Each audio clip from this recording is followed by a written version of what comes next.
We are on question number 2 for graphing rational functions.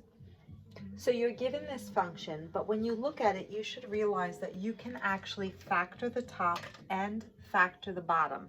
So that's what I'm going to do first. When you factor the top, there are numbers that actually multiply to 15 and subtract to 2. Those numbers are -5 and +3.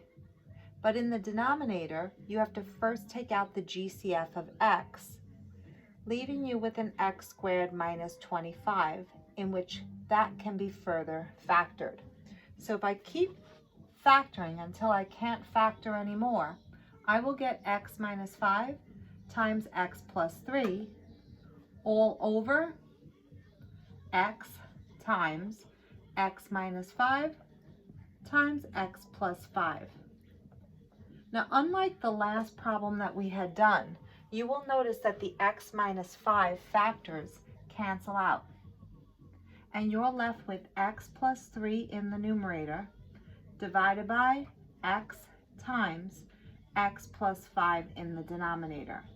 I call this the reduced form.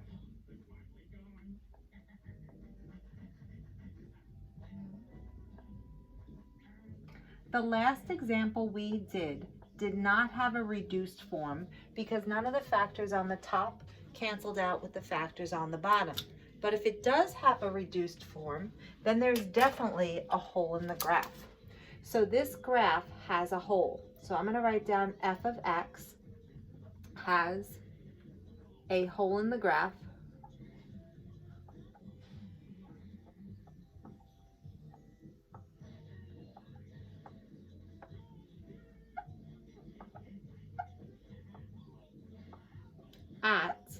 And it's my job to figure out the coordinates of the hole.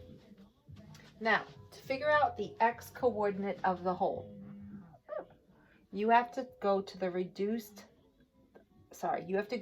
canceled out factor, which is x minus 5, and you have to set it equal to 0 and solve. So you always set the canceled out factor equal to 0, and that's how you get an x value of 5. But to get the y value of the hole in the graph, you substitute in 5 for x for all the x's in the reduced form, which would leave me with 5 plus 3, all divided by 5 times 5 plus 5. But the numerator gives me 8, and the denominator gives me 50, which can be reduced to 4 over 25.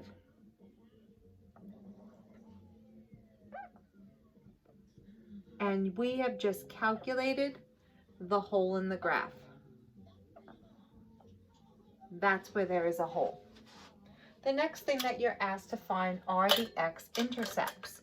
But when you go for the x-intercepts, you always go for the reduced version.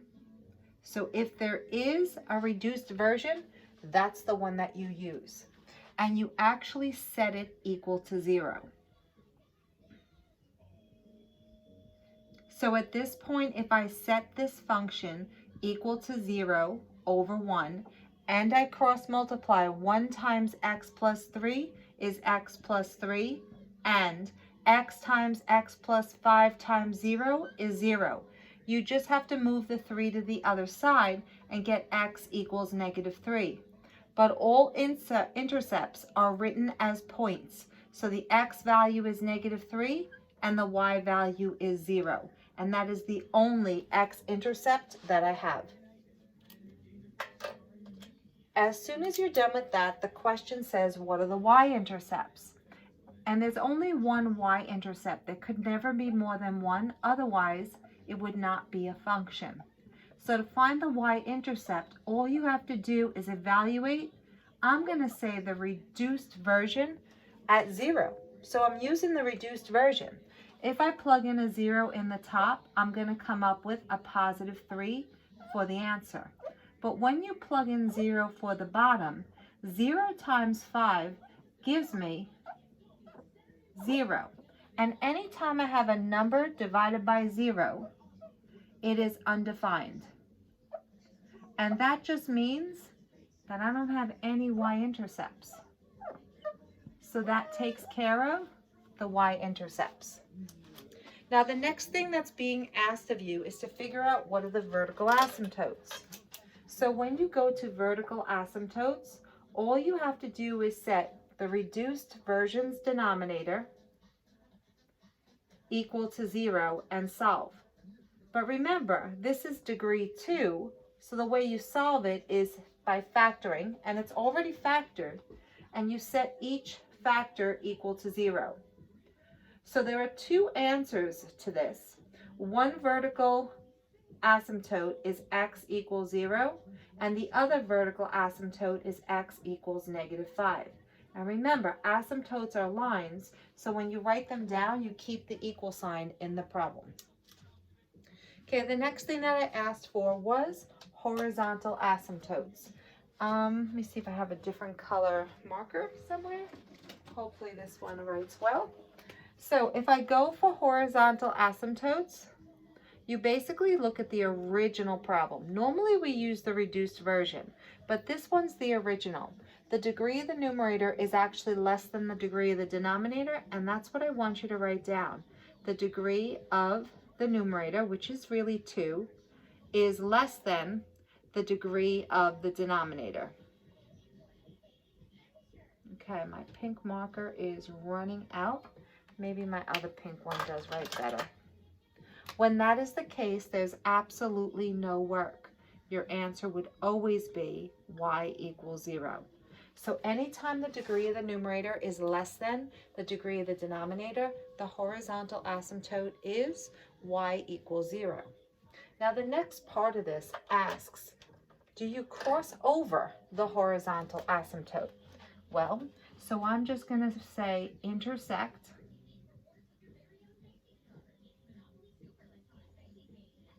HA, and I'm going to put a question mark because that's really what I'm answering.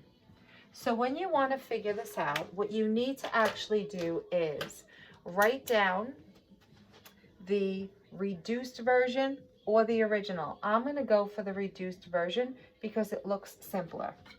So it's x plus 3 divided by x times x plus 5, and you set it equal to the horizontal asymptote. Always. When you cross multiply, 1 times x plus 3 is x plus 3, and this times 0 is 0. So it actually intersects the horizontal asymptote at x equals -3. So the horizontal asymptote has a y value of 0. So I guess the answer is yes here. And then I'm going to say at the point -3 for x and 0 for y. And that pretty much takes care of all the information that I can fit on the board right now. So I'm going to actually write it down so that I don't forget what I wrote. I have a hole in the graph, and that is at the point 5, 4/25. I have x-intercepts on the graph, and that would be only 1 point, -3, I have no y-intercepts. That's what it says. There's none.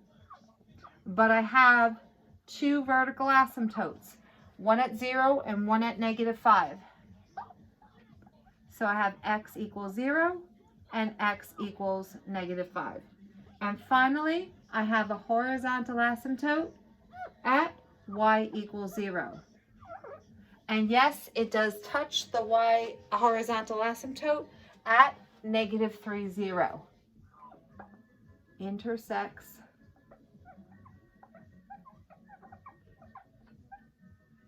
horizontal asymptote at -3. Okay, so all the information is crammed into the top right corner.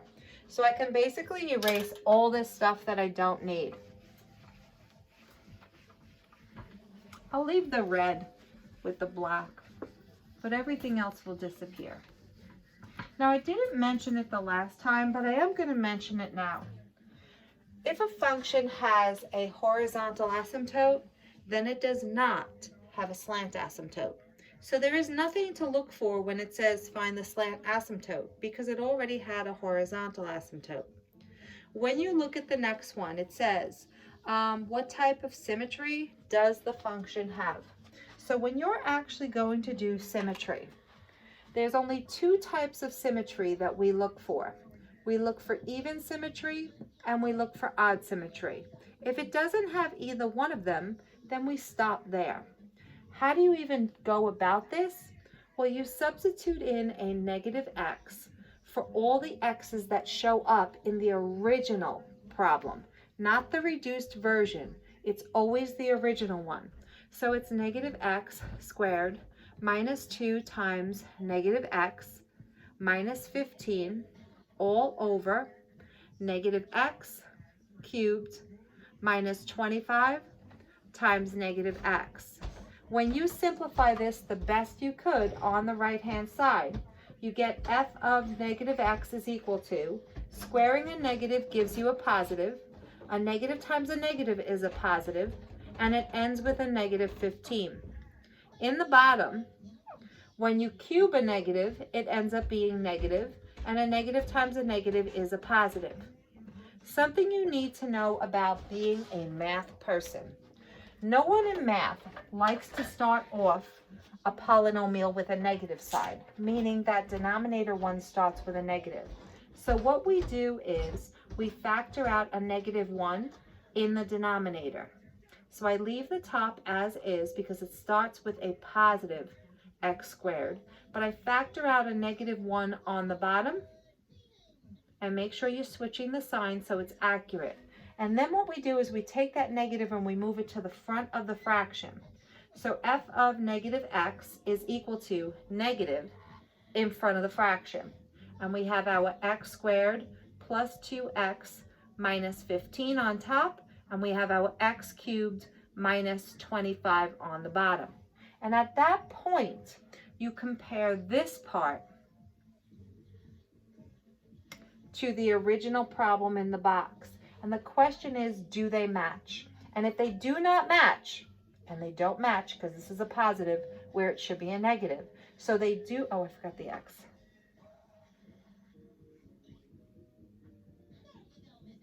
I forgot to put it everywhere. Okay, now it's good. Sorry about that. They do not match. If they don't match, you will then say that f of negative x is not equal to the original f of x, and therefore that means no even symmetry. But that's not the only one that you're checking for, because technically, with the extra negative sign in front, you're checking to see if f of negative x is equal to the negative original. So the negative sign is in the front, so it's really the bottom one I'm checking for. But because it's not the same, it does not have odd symmetry. And that is it. And then we move on. After this, I'm asking you to sketch the picture, so I have enough information that I need here. So when I'm ready, I draw my y-axis, and I draw my x-axis in, and I start off by looking at the information that I have on the top right. There's a hole in the graph at 1, 2, 3, 4, 5, and up a little bit. So this is going to be 5, 4 over 25. There is an x-intercept at -3, 0, which is right here. There is no y-intercept, which means my graph can never hit the y-axis. I have a vertical asymptote at x equals 0.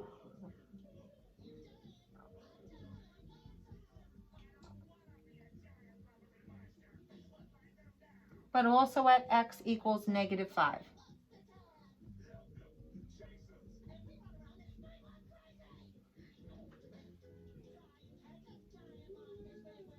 I have a horizontal asymptote of 0, y equals 0.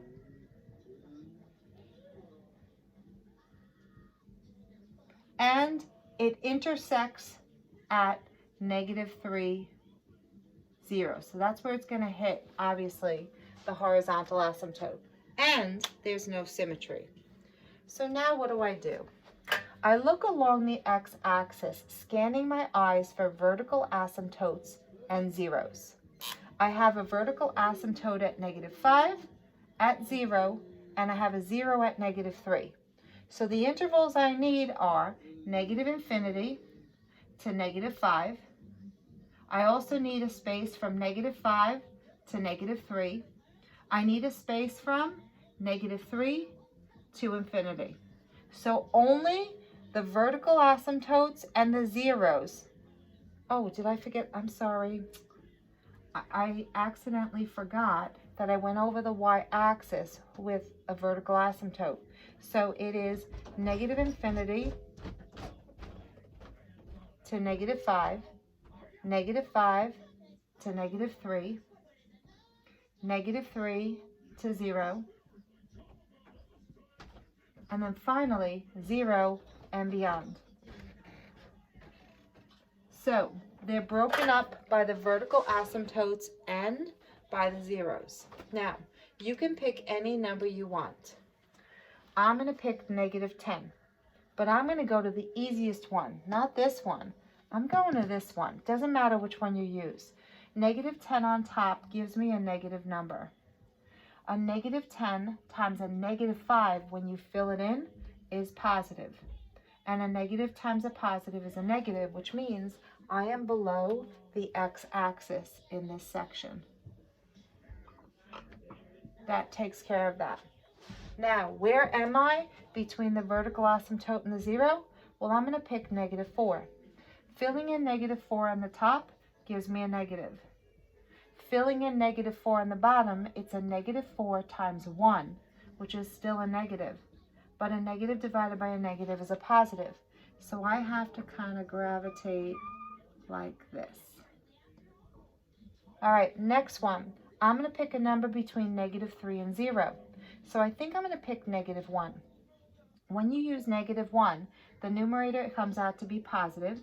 And when you use a -1, it's a -1 times 4, which gives you a negative. But a positive divided by a negative is a negative, which means your graph is below the x-axis. And finally, when I pick something bigger than 0, maybe I want to pick the number 1. The top is positive when you fill in a 1, and the bottom is positive when you fill in a 1. And a positive times divided by a positive is a positive, which means you're above the x-axis. Go to the hole.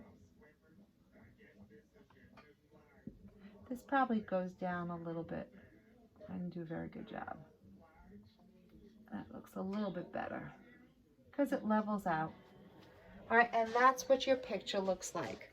Now, my apologies, I forgot on the last question to do the domain and the range. So you're going to be responsible for doing that domain and range for the last question. But let me at least remember to do the domain and the range from here on. When it comes to the domain of a function, the rule is you always jump over the vertical asymptotes and the x-coordinate of the whole. That's the rule. You got 3 numbers that you are going to actually jump over. So the first one, it is -infinity to -5 because that's a vertical asymptote. -5 to 0 because both of them are a vertical asymptote. 0 to 5. 0 is the asymptote and 5 is the hole in the graph. And it kind of ran out of room, but the last one is 5 to infinity. So if you notice, I skipped over 5, I skipped over 0, and I skipped over -5. When it comes to the range, you have to be a little bit more careful. This function is onto. Why? Because that center snake stretches from top to bottom, right? And it doesn't matter about anything else. All right, so your range is -infinity to +infinity because it stretches forever up and forever down with no gaps in that stretch. And that is the second problem.